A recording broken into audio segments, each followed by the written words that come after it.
இயேசு கிறிஸ்துவின் நாமத்தில் உங்களுக்கு என் அன்பின் வாழ்த்துக்கள். எப்படி இருக்கீங்க? இந்த காலை நேரம் எப்படி இருக்குது?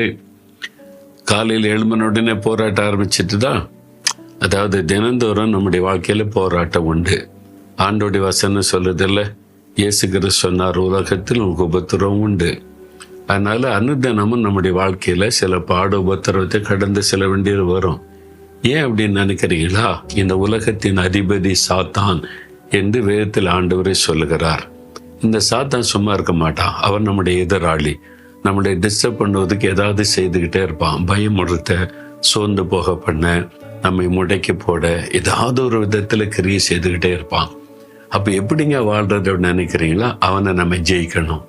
ஜெயிக்கிறதுக்கு என்ன செய்யணுமா? நான் யாக்கோபு 4:7 சொல்லுகிறாரு, பிசாசுக்கு எதிர்த்து நில்லுங்கள், உங்களை விட்டு ஓடி போவான்.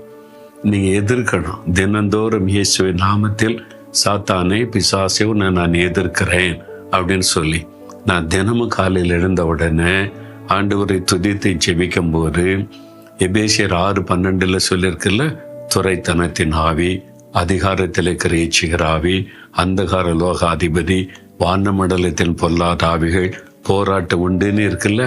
நான் தினமும் இயேசுவின் நாமத்தில் இந்த ஆவிகளை எதிர்த்து ஜெபம் பண்ணுவேன். நான் இயேசுடைய ரத்தத்துக்குள்ள ஒப்பு கொடுக்கிறேன். நான் இயேசுக்கு சொன்ன சாத்தானே, நீ என்னை டிஸ்டர்ப் பண்ண முடியாது, என்னை ஜெயிக்க முடியாது. இயேசு கிறிஸ்துவின் நாமத்தில் உன்னை நான் எதிர்க்கிறேன்.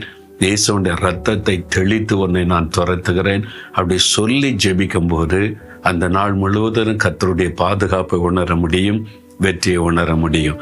நீங்களும் தினந்தோறும் காலையில் உங்களுடைய எதிராளியாகிய பிசாசானவனுடைய கிரியைகளை எதிர்த்து ஜெபிக்கணும். நீங்கள் பயந்துட்டீங்கன்னா பிசாசு உங்களை துரத்திக்கிட்டே இருப்பான். ஐயோ, பிசாசு அப்படி வர்றான், இப்படி வர்றான்னு செய்கிறான். என்ன செய்கிறான்? அவனை ஜெயித்த இயேசு உங்கள் கூட இருக்கார்ல, பிறகு என்ன நீங்கள் பயப்படணும்? சாத்தானை ஜெயித்த இயேசு நம்மோடு கூட இருக்கிறார். அதனால் இயேசு கிறிஸ்துவின் நாமத்தில் பிசாசே, நீ கொண்டு வருகிற எல்லா போராட்டங்களை எதிர்க்கிறேன், உன்னுடைய கிரியைகளை கடிந்து கொள்ளுகிறேன், இயேசுடைய ரத்தத்துக்குள்ள ஒப்பு கொடுக்கிறேன்னு தினமே ஜெபிங்க. இன்னைக்கு ஜெபிச்சுட்டு போங்க, உங்களுடைய காரியமெல்லாம் ஜெயமாகும்.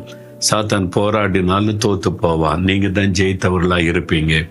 ஆனா வசனம் சொல்லு, தேவனுக்கு கீழ்ப்படிந்திருங்கள், பிசாசு எதிர்த்து நில்லுங்கள். இந்த வசனத்துக்கு நீங்க கீழ்ப்படியாம ஏதாவது இருந்தீங்கன்னா நீங்க சாத்தானை ஜெயிக்க முடியாது. பிசாசத்தை உங்களால் துரத்த முடியலன்னா வசனத்துல ஏதோ ஒரு காரியத்துல கீழ்ப்படியாம இருக்கீங்கன்னு அர்த்தம்.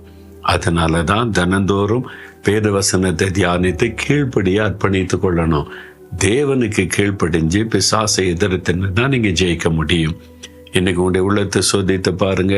ஆண்டவுடைய வார்த்தைக்கெல்லாம் கீழ்ப்படிஞ்சு இருக்கிறீங்களா? அப்போ தைரியமா எதிர்த்து நில்லுங்க. இன்றைக்கு நீங்க ஜெயிப்பீங்க, அனுதினம் ஜெயிப்பீங்க. சாத்தாங்களை மேற்கொள்ள முடியாது. சரியா சொல்லுங்க, பிதாவே, எனக்கு சாத்தானை மீது ஜெயம் கொடுக்க இயேசு கிறிஸ்துவை சிலுவையில் அர்ப்பணித்து ஜெயிக்க வைத்ததற்காய் ஸ்தோத்திரம். என் எதிராளியாக பிசாசானவன் என்னை ஜெயிக்க முடியாது. நான் அவனை இயேசுவின் நாமத்தில் எதிர்த்து நிற்கிறேன். இன்றைக்கு அவன் எனக்கு கொண்டு வருகிற எல்லா போராட்டங்களையும் கடிந்து கொள்கிறேன். இயேசுடைய ரத்தத்தை தெளிக்கிறேன். எனக்கு ஜெயம் கொடுக்கிற இயேசுவுக்கு ஸ்தோத்திரம், ஸ்தோத்திரம். இயேசுவின் நாமத்தில் ஆமேன், ஆமேன்.